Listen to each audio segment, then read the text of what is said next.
All right. Hello, guys. Hello, world. Hello, Colombia.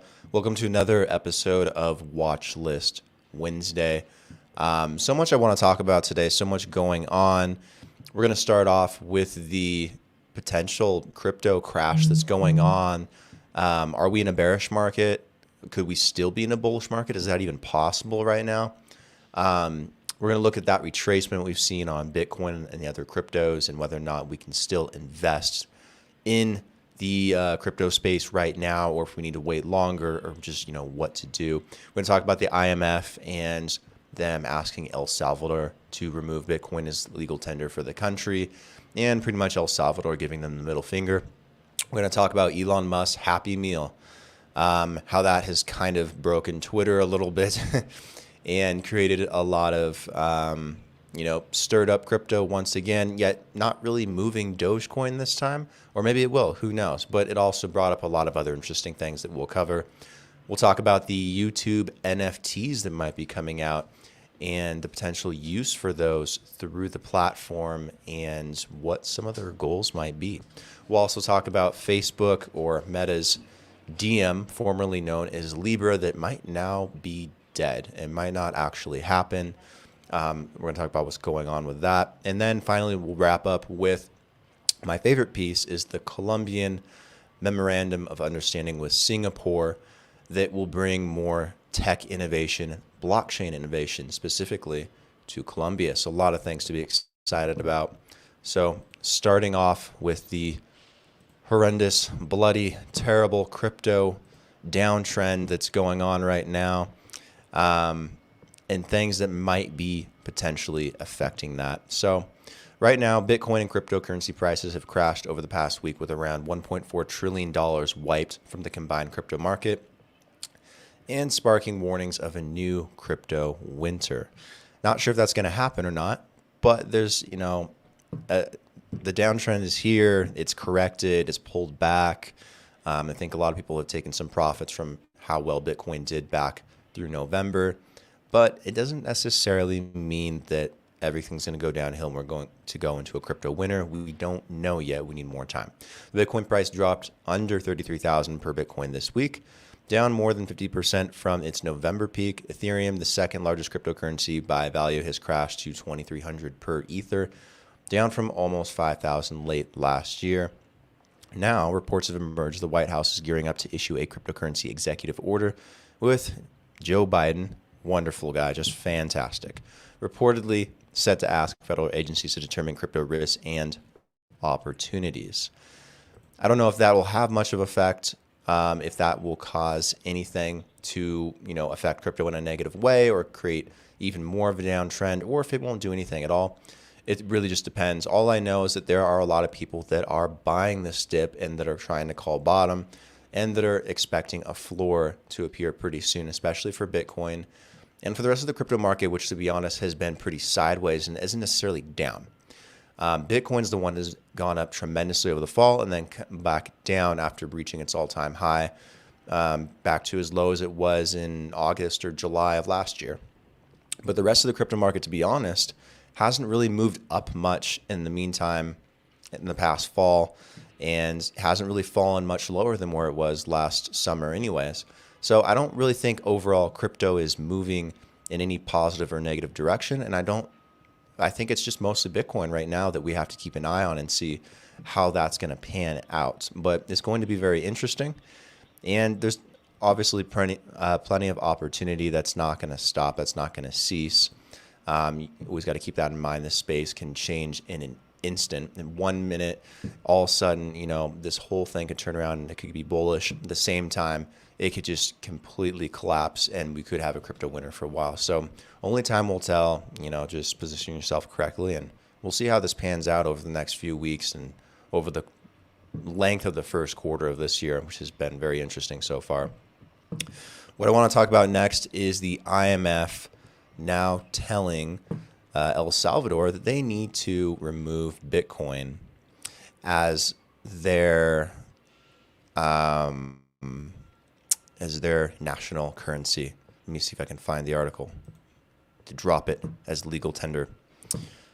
So here is the article. or one of the articles. Let's see. The International Monetary Fund is pushing El Salvador to ditch Bitcoin as legal tender, according to a statement released on Tuesday. IMF directors stressed that there are large risks associated with the use of Bitcoin on financial stability, financial integrity, and consumer protection, as well as the associated fiscal contingent liabilities. Well, how convenient for the IMF to come out with this when Bitcoin's in the middle of a downtrend. They're not going to come out with this when Bitcoin's breaking all-time highs. And El Salvador keeps going in every time Bitcoin dips and buys like 300, 400 more Bitcoin anyways.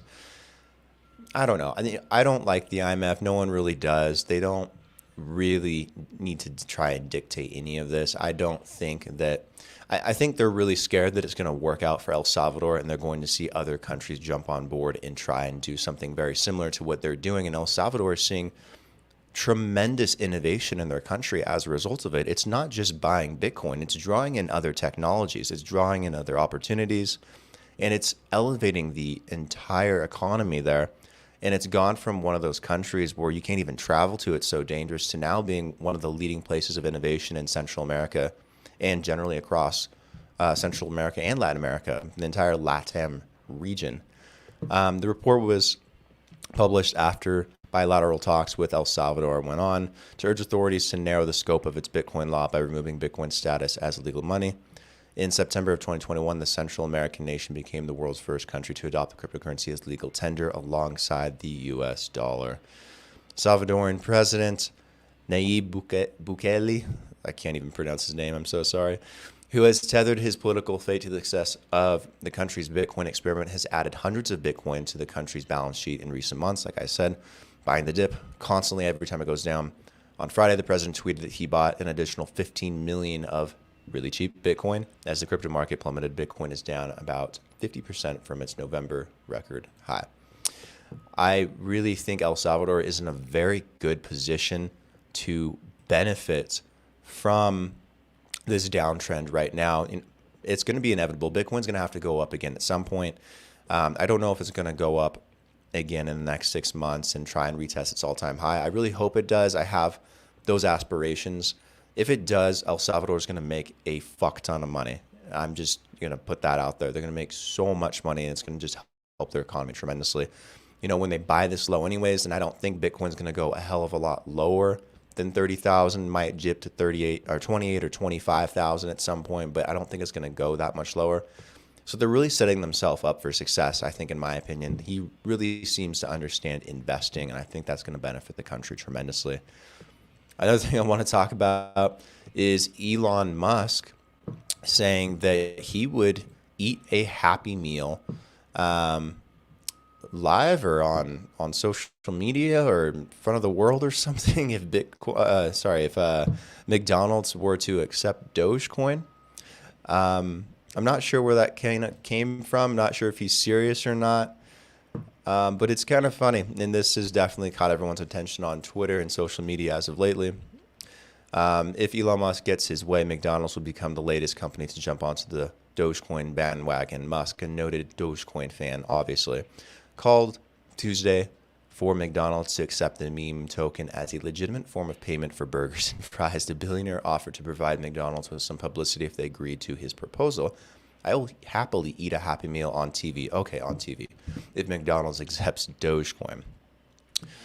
There hasn't actually been much of a rise in the price of Dogecoin from the result of this, but there has been a huge amount of response from fast food companies, McDonald's being one of them, obviously, talking about Grimace Coin and someone going out and launching Grimace Coin and going up like 1,000% in a day. Burger King coming out and saying something in response. Now there's a little bit of talk and competition around fast food and Dogecoin and cryptocurrencies, and it's kind of interesting. I don't know if that's ever going to pan out to be anything of great importance, but one thing I like that Elon Musk does about this stuff, and even though he's having fun and he's just trying to break the internet all the time, he is driving the conversation. He's bringing up interesting topics, even though he's, having fun. Wouldn't it be interesting if McDonald's was accepting crypto? Why don't they accept crypto? Why don't they have a Grimace coin? Why don't they have Dogecoin being accepted or even Bitcoin? I think it's about time these fast food industries consider it because they have so much traffic and so much volume. And if they were to accept cryptocurrency, they would drive the prices absolutely bonkers. I think it's going to come pretty soon. And I think there's a lot of fitting use cases where tokens, NFTs, can really fit into the ecosystem of how these fast food chains work. And I think they'll bring tremendous added benefit to them, and they're going to make a ton extra money and drive a lot of extra traffic to their franchise if they, go down this route. I think it's inevitable. And, shout out to Elon Musk for continuing to push things, whether it's a bull market or a bear market or, regardless of what's going on. I'm also curious to see what they do with the Doge rocket to the moon or to Mars or whatever they end up doing with that. And that's supposed to be a huge deal for the Dogecoin community, the first part or so of 2022. So, I have high prospects for Dogecoin. I don't necessarily think it's going to be like the currency of the future or anything special, but I do think it's earned its place here in society. And I think people have put so much behind it in terms of the community and so much hype behind it that it has some type of tangible value, and it's crazy. And I think Dogecoin will go up again in the future, and I think it will get to $1 at some point. It's a very interesting asset, even among meme coins just in general. I think it's starting to really separate itself as something that people want to use. It's a currency. Go figure. YouTube wants to get into NFTs. I'm not quite sure what they want to do specifically, but the CEO has hinted at the potential of NFT features. Susan says the company is looking to help creators capitalize on emerging technologies. Let's see what they say. I'm actually pretty curious about this too. YouTube NFTs may be in the works. In a letter published today, the YouTube CEO Susan Wojcicki, I can't pronounce these last names. I'm just going to say Susan. Susan suggested the company is looking to branch into NFTs in the future as another source of revenue for creators. She said, "We're always focused on expanding the YouTube ecosystem to help creators capitalize on emerging technologies, including things like NFTs, while continuing to strengthen and enhance the experience creators and fans have on YouTube." The detail was part of Susan's latest letter to the YouTube community, which outlines areas the company plans to invest in, like gaming and shopping, and how it plans to support creators. Susan said YouTube is looking to Web3 as a source of inspiration, specifically noting the opportunities with crypto, decentralized, autonomous organizations, and NFTs. I do have something to say on this because I think that YouTube is in a tricky place where a lot of social media in general, will get decentralized by blockchain, and that could really hurt YouTube if it's possible. So YouTube, if they're smart enough, and they are, and they have the money and they have the backing through Google, they need to figure out a way to decentralize their platform more and attract more of those people before it's too late. And there's a decentralized YouTube. That's going to happen at some point. When that happens, the benefits, the monetization, the tools to drive traffic and views and likes and grow a channel are going to be much more potent than what YouTube has. And YouTube is incredibly saturated with billions of videos. It's really competitive. It's hard to grow there. So people will leave if there's an opportunity. And that opportunity will present itself. So YouTube has to position itself in a way where it can survive in this decentralized world that we're about to enter with media and social media and the metaverse. And I think YouTube's big move is to start, integrating these technologies, start finding ways to integrate with blockchain, crypto, NFTs. I don't know what they're going to do specifically, but they have to go that route, or YouTube could face a massive setback in terms of revenue, in terms of user growth, or just users purely might leave the platform for other opportunities. So I think YouTube is in quite a pickle, in my opinion. But it'll be really interesting to see what they do with NFTs, how they will leverage them for creators. I'm not quite sure what that'll look like. Maybe they'll allow you to embed videos into NFTs, or NFTs into videos, or maybe use them as profile pictures. I hope they go beyond profile pictures, because Twitter went that route, and it's kind of stupid that they spent all their money allowing you to change your profile picture to show an NFT, but they won't do anything about spam bots.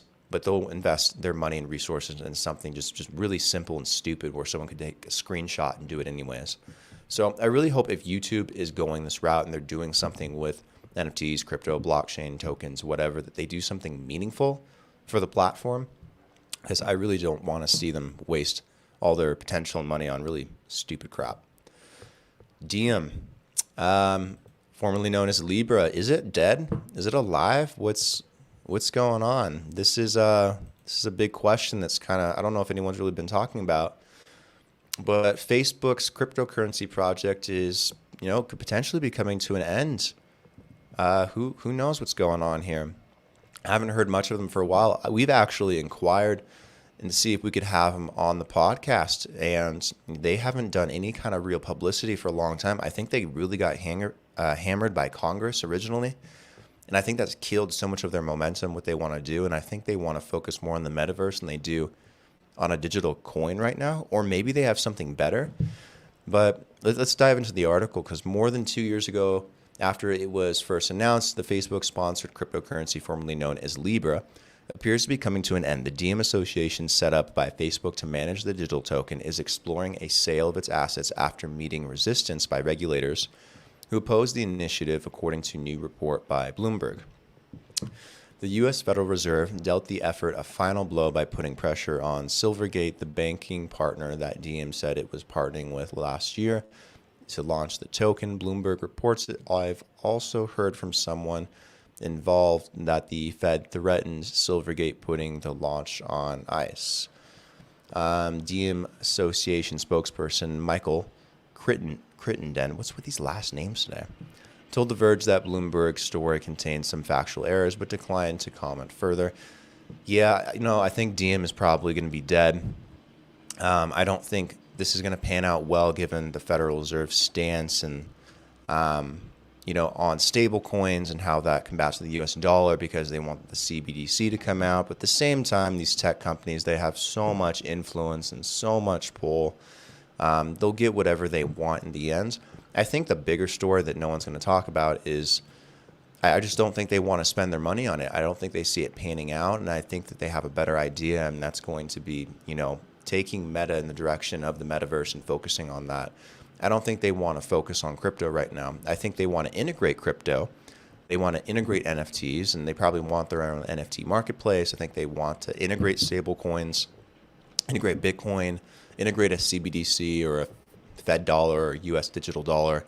But I don't think they really want to create their own. I think maybe that's the biggest thing here. And there's too much red tape to try and get through right now, because they got really hammered by Capitol Hill and they got put in the spotlight, and now regulators are just, after them, licking their chops left and right. Why would they want to waste their time and money on it? So I think they'll probably axe it, or they'll shelf it for a very long time, or maybe they have something else up their sleeve. I think Diem is dead. I haven't seen anything on it really in the last 2 years.